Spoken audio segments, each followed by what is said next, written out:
So when I was growing up, I struggled a lot with feeling like I didn't fit, which sounds pretty cliche, but I just always felt this disconnect between me and everyone else. So I didn't have the easiest time liking myself. It seemed like no matter where I went, I was always questioned. And then I started to question myself because I didn't understand all these questions, and I was just like, why is this an issue? Like, what is wrong with me?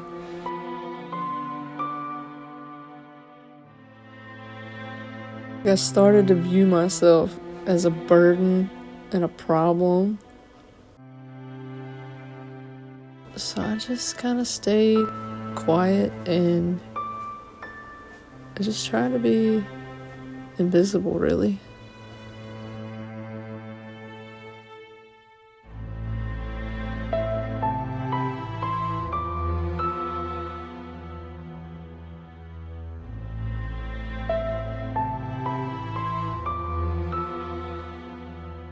Pretty much the only place I felt acceptance, or didn't even question it, was out in the yard with my chicken and cat friends.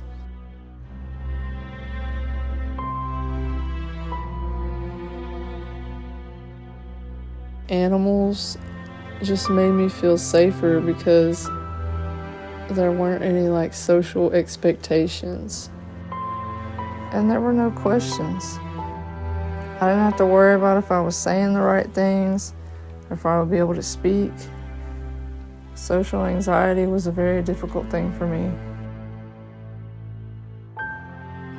With them, I didn't have to worry so much.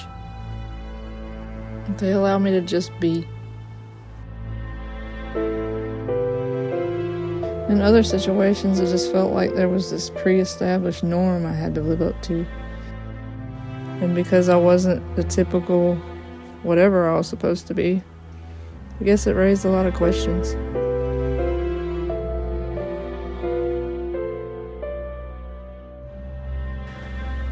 I set out on a mission to fix myself by doing a lot of introspection through making art, journaling, and going to talk therapy.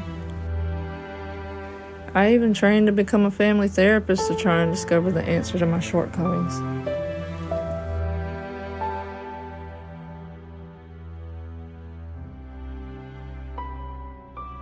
I didn't find what I expected. Instead, I discovered that most of my issues were from how I'd chosen to interpret my experiences, which was based on the narratives available to me up until that point. I began to see how these had shaped the unhelpful story I'd been telling about myself. It was around that same time I discovered tarot and oracle cards, and they did a really good job of mirroring back to me my own self-destructive patterns.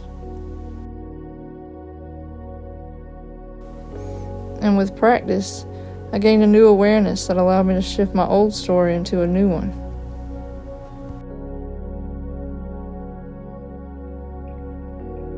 I really realized how I'd let outside things dictate my inner environment. I did this for so long. And I'm not perfect, I still do it. I think we all do it. It's easy to get stuck thinking we have to meet everyone else's expectations to be accepted. But maybe what we're really searching for all along is our own permission to just be who we are without judgment. I'm now realizing how much when I take ownership over how I'm perceiving myself, I have a better experience. I don't need to blame the people who question me, because the real issue was that I questioned myself. I never needed to do that. I think we learn to look outside for the answers in the quote-unquote right way. But what we learn isn't always necessarily the most helpful.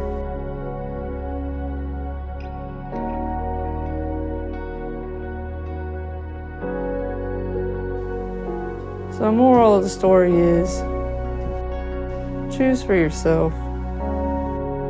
Don't hate yourself based on what anybody else says or thinks, because you have to live with you.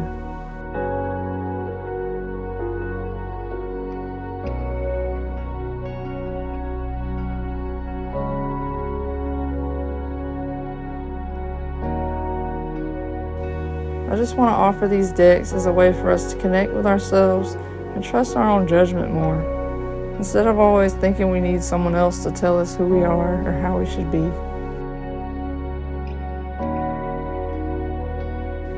I just want to spread whatever knowledge I've gained, not saying my way is the way, but just offering it up as an alternative perspective, just sharing where I've come from in hopes that it may be helpful in some way.